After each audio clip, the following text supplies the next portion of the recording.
Once upon a time, weekends in Canada were something else entirely. The warm smell of popcorn, the bright neon lights, the echoes of children's laughter in the toy aisles, the excitement of sale announcements, those simple yet magical family shopping rituals are gone now, but the memories they left behind still warm our hearts.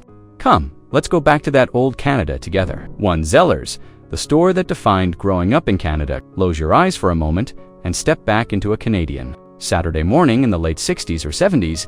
The air outside is crisp.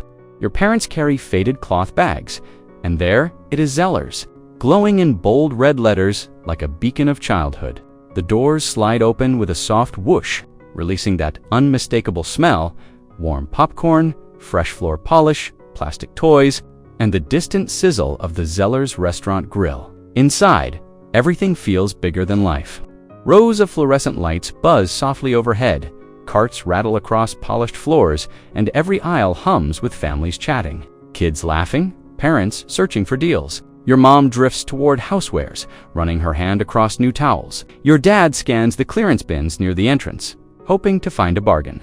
And you, without even thinking, you wander toward the toy section. Pulled like a magnet, the toy aisle is a universe of its own. Action figures hanging in perfect lines. Board games wrapped tight in crackling plastic. Bright boxes of dolls stacked so high they tower over you. During Christmas, Zellers transforms completely. Decorations, toy displays, wrapping counters, and that magical buzz you still feel when you think back to it. But the heart of Zellers lives in its restaurant. Red booths, chrome napkin dispensers, and the smell of fries crisping in the fryer. Families sitting together, kids sipping root beer, parents sharing a quiet moment over coffee. A simple grilled cheese or a plate of golden fries tasted better here than anywhere else. 2. Eaton's, the grand department store of Canada. Close your eyes and picture a time when shopping felt elegant, almost magical. That's what stepping into Eaton's was like for generations of Canadians. Long before malls became identical and modern storefronts lost their charm, Eaton's stood as a towering symbol of quality, tradition, and a kind of quiet luxury that made every visit feel special. You walked through its large revolving doors and were instantly greeted by the scent of polished wood, new fabric, and the faint sweetness from the bakery downstairs. Soft lighting glowed from ornate fixtures overhead, and the floors immaculately clean carried the echoes of footsteps like a gentle soundtrack. Families didn't rush through Eaton. They strolled. They explored. They took their time. Kids were drawn first to the famous Eaton's toy flora world of model trains, plush animals, puzzles, and Christmas displays so magical they felt alive. Parents, meanwhile, drifted to the clothing and home sections, touching fabrics, comparing patterns, and admiring displays crafted with meticulous care. Everything felt high quality, from the packaging to the service. Eaton's wasn't just a store. It set the standard, and then there was the Eaton's catalog, a Canadian icon all on its own. Every household had one on the coffee table or tucked beside the phone. Kids spent hours circling toys, dreaming of bikes, dolls, and gadgets.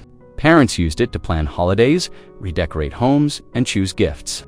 With each turn of the page, it captured the country's imagination. But nothing compared to Eaton's at Christmas. Elaborate window displays brought entire city blocks to life. Animatronic scenes, sparkling lights, snow-covered sets. Kids pressed their faces against the glass.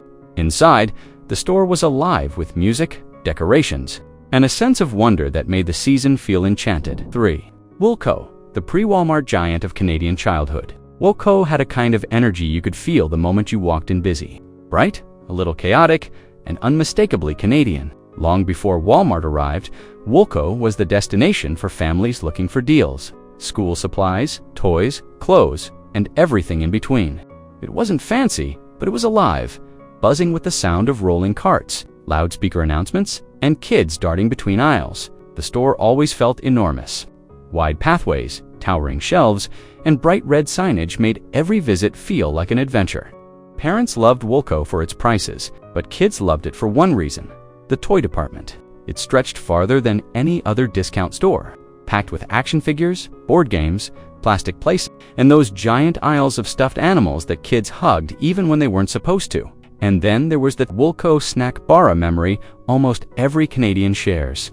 The smell of fries, warm hot dogs, soft drinks poured into paper cups, and those little trays that always felt slightly too light. Families took a break there, sitting together while the noisy store buzzed around them.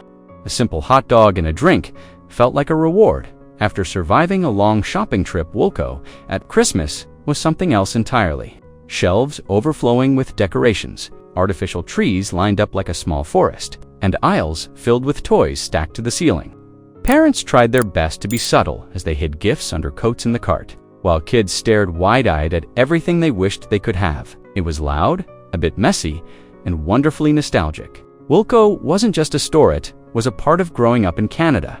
And when it vanished, it left behind a kind of everyday magic that no modern retailer has ever truly replaced. *4.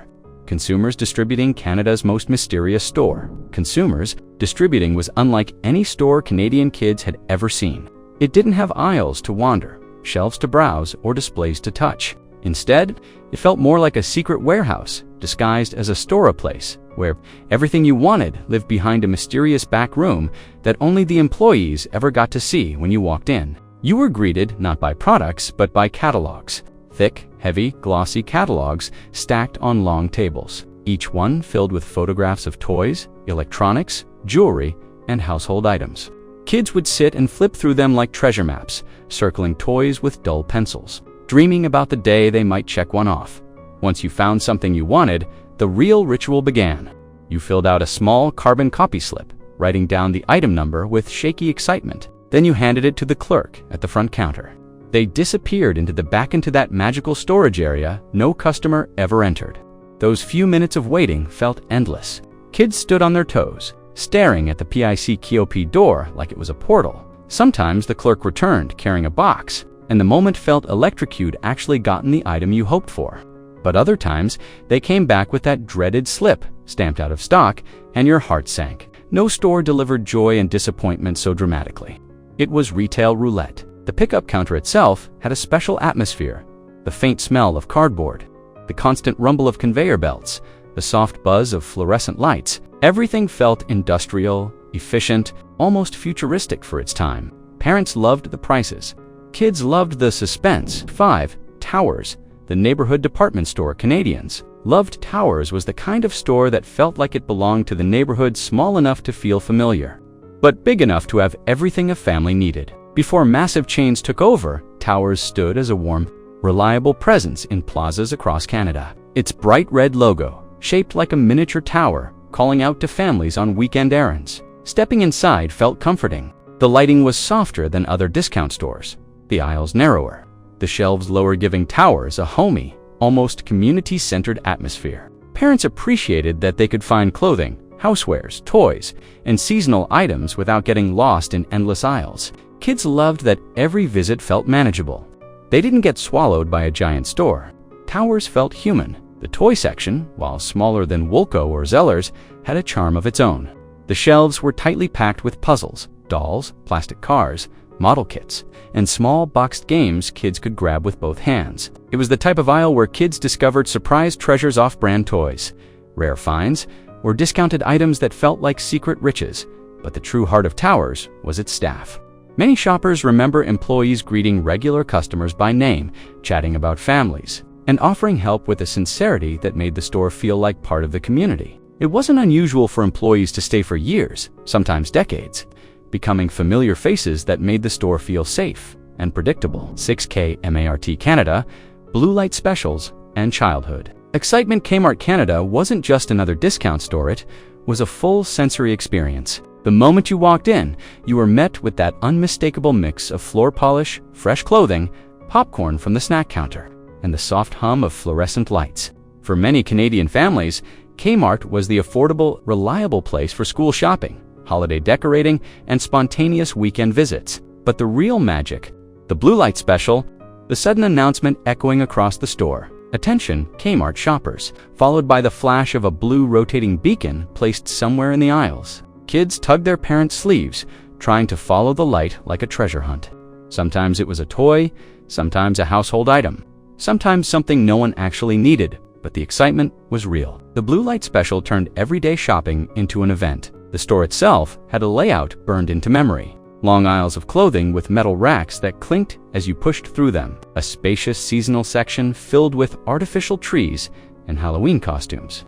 and the home goods shelves stacked with colorful dishes and practical items families bought year after year. Everything felt accessible, simple, and familiar. And then there was the Kmart cafeteria, nostalgic classic. Kids sat at red tables eating fries and soft-serve ice cream, while parents enjoyed coffee served in sturdy cups that always seemed slightly too hot.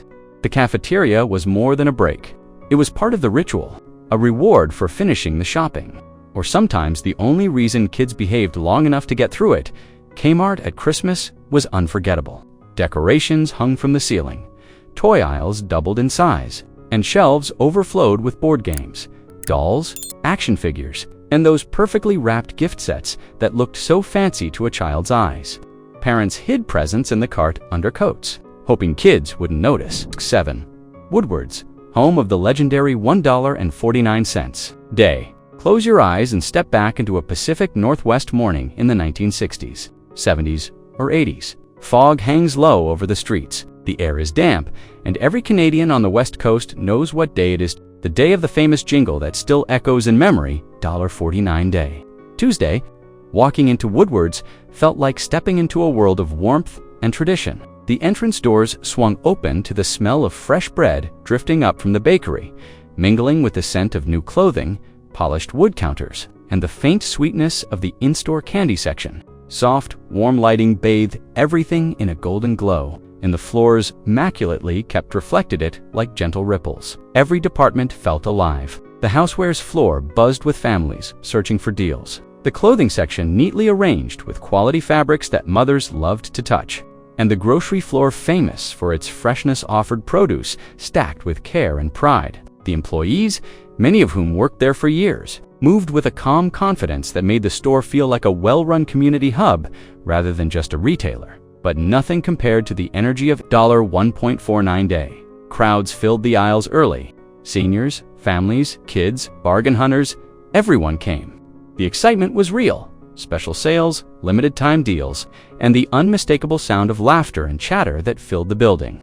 For many families, $1.49 day wasn't simply shopping, it was an event, a monthly ritual shared across generations. 8. BiWay, the store of the famous yellow bag. BiWay was simple, no fancy displays, no glossy branding, no unnecessary shine, just bold black letters on a bright yellow plastic bag that every Canadian kid remembers seeing swinging from their parents' hand. It was the kind of store that didn't pretend to be anything it wasn't. Affordable, practical, and quietly essential to everyday life. Stepping into BiWay had its own atmosphere. Fluorescent lights hummed overhead, narrow aisles stretched forward, and shelves were packed tightly with everything a family might need, from socks to stationery, toys to snacks, lunchboxes to hair accessories. The air smelled faintly of plastic packaging, new clothes, and the sugary lure of cheap candy. Parents came for the prices, but kids loved BiWay for the treasure hunt. The toy aisle was small, but somehow always surprising. Off-brand action figures,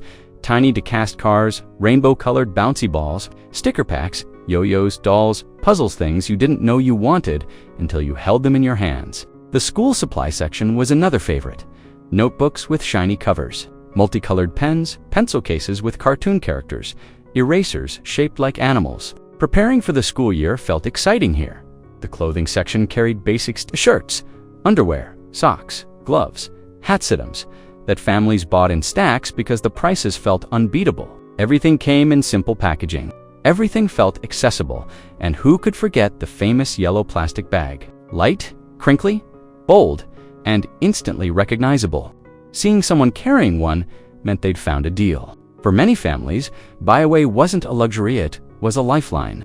A place to stretch a budget, fill a backpack, prepare for holidays, and pick up everyday necessities without stress. During Halloween, BiWay transformed into a paradise of costumes, masks, plastic pumpkins, glow sticks, and decorations.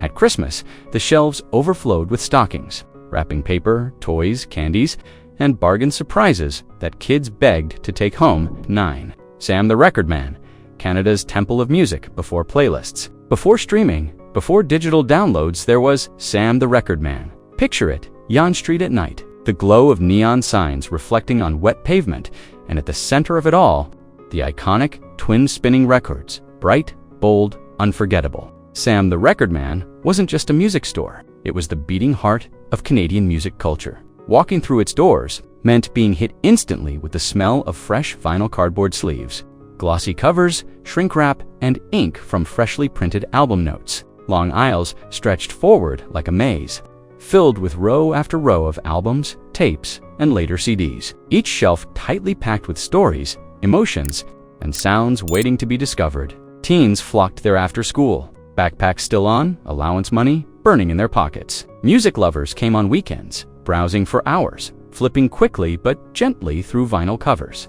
The wooden bins made that satisfying soft thwick sound as record after record was pulled forward. No pressure, just discovery. Every genre had its own world. Rock, jazz, soul, classical, heavy metal, disco, new wave entire shelves dedicated to Canadian artists who might not have gotten the spotlight anywhere else. Staff members were music encyclopedias, always ready to recommend a hidden gem or guide you to that rare import album everyone was talking about. And then there were the deals, legendary sale days that drew crowds so large the store felt electric. People lined up outside in the cold, waiting for the doors to open so they could rush in and claim discounted vinyl tapes, posters, and music gear. Buying your first record here was a rite of passage. Maybe it was your first rock album, maybe a soundtrack, maybe a cassette you played until it warped. Whatever it was, Sam's made it feel special, like stepping into adulthood, like claiming a piece of culture that was yours forever. Honest Ed's, Toronto's crazy discount kingdom. Everyone who stepped into Honest Ed's felt the same thing, suddenly plunging into a world of colors, lights, and utter chaos. Huge hand-painted signs, flashing lights, eye-catching sale announcements. This wasn't just a store, it was Toronto's most fun, strangest, most unforgettable shopping experience. The moment you entered, sounds, brightness, and movement burst out from everywhere. Labyrinthine aisles, randomly placed shelves, bargain bins, famous for their playful clutter, and thousands of little souvenirs accumulated over the years. Everything was unique. Children loved getting lost among the colorful toys, while adults wandered around laughing among the giant, hand-painted price tags that the true spirit of Honest Ed's emerged on big discount days. Crowds piled up at the doors, employees made humorous announcements, and everyone became part of that unique hustle and bustle. The store was noisy, disorderly, even a bit chaotic. But that's exactly why it was so beloved. For years, Honest Ed's stood as a symbol reflecting Toronto's character. When it closed, the city didn't just lose a store. One of Toronto's most colorful, fun, and unique places faded into history. Honest Ed's remains in memory as one of the most original chapters in Canadian retail history. Canada's lost stores. Each was unique, each had its own character, but they all left the same warm feeling in a generation's memory. Simple yet unforgettable moments spent with family. Today, these stores are gone, but the memories they created are still a living Canadian story. If you enjoyed this nostalgic journey, don't forget to like the video and subscribe to the channel. Let's meet again in the next video to discover another lost treasure from the past.